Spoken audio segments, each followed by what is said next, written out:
Hello, and welcome to Once Upon a Time in Black History. I am your host, Tamara Shiloh, author, educator, and owner of the Multicultural Bookstore in Richmond, California, and Las Vegas, Nevada.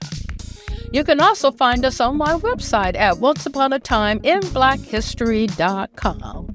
Our shows are sponsored by the Multicultural Bookstore, and if you're interested in becoming a sponsor, please send me an email at tamarashiloh@gmail.com. Alrighty then, let's get this party started. Hello and welcome back to Once Upon a Time in Black History, where we share powerful stories of people who changed the world through courage, creativity, and perseverance. I'm your host, Tamara Shiloh, and today we're heading into space, or more accurately, into the science behind surviving space travel. Our focus is on Patricia S. Cowings, the first African-American woman trained as a scientist astronaut by NASA, and a pioneer in aerospace psychophysiology. Astronauts affectionately called her the Baroness of Barf. Yep, you heard that right. And today I'll explain why. Picture this. You're floating in zero gravity, orbiting Earth in a space shuttle. Suddenly, nausea hits.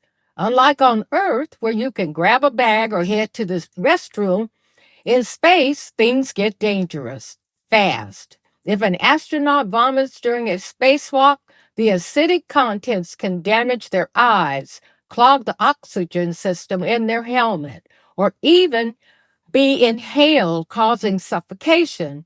Something as simple as motion sickness could become fatal.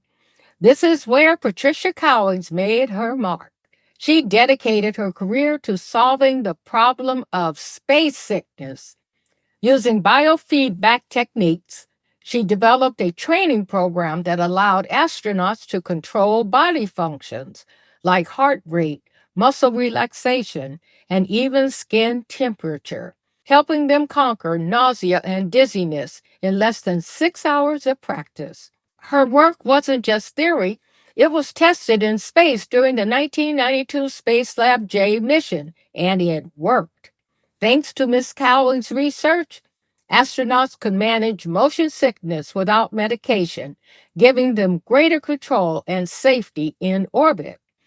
But who was Patricia Cowings? She grew up in the Bronx, New York, in a hardworking family. Her mother was an assistant preschool teacher, and her father owned a grocery store. Both believed deeply in the power of education as the key to opportunity.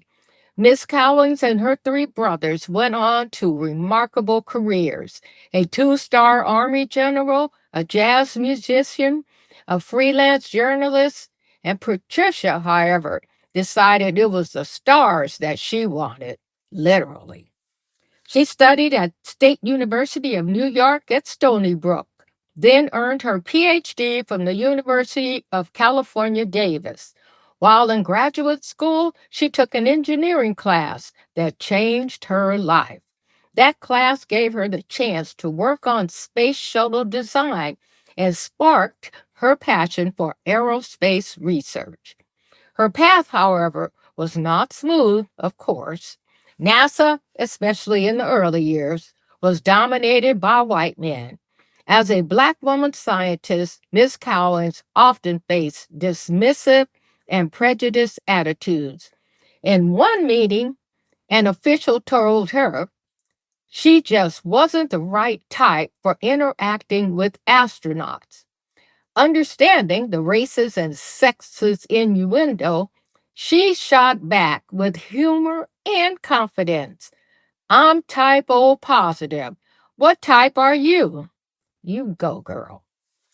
Her sharp response highlighted the absurdity of the bias she faced. She later said the official thought that it had to be a tall, pink man that interacted with the astronauts, and nobody was going to listen to a little brown woman. That moment was devastating, but it also revealed how tough she was, or is. Miss Cowings described herself as having a stubborn streak, and with the help of mentors, she pushed forward and defended her research. Over time, she proved herself over and over. Not only did she earn respect within NASA, she became the first African American woman to be trained as a scientist astronaut. Though she never flew into space, her contributions were essential to those who did. She also rose to become the principal investigator for NASA's Human Information Processing Branch, where she mentored and worked alongside astronauts of all cultural backgrounds. Her groundbreaking work in biofeedback didn't just impact space travel, it also opened doors for treating motion sickness on Earth, helping pilots, sailors, and even patients suffering from balance disorders.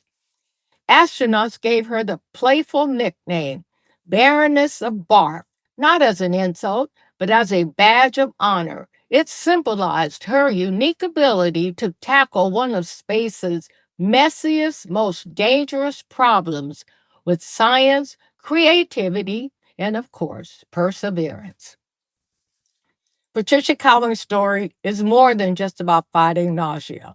It's about breaking barriers, demanding respect in the face of discrimination, and proving that brilliance has no gender or color. From the Bronx to Nassau, she showed that education and determination could take you anywhere, even to the stars. Today, she continues to inspire new generations of scientists and astronauts, especially women and people of color, who see her as a trailblazer in fields once closed to them. If you'd like to learn more about Patricia Cowings, check out her biography on Wikipedia. Explore her story on the NASA Archives website, or read about her in Dorothy Morrison's book, No Mountain High Enough: Secrets of Successful African American Women.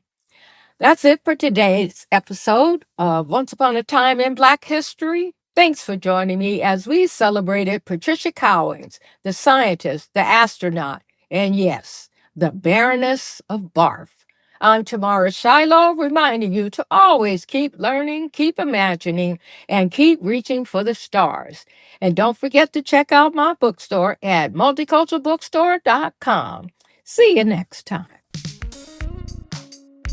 Thank you for tuning in to Once Upon a Time in Black History. For more information on this topic and others, visit the Multicultural Bookstore at multiculturalbookstore.com. And again, if you want to advertise in our podcast for a mere $25, please contact me at tamarashiloh@gmail.com. See you next time.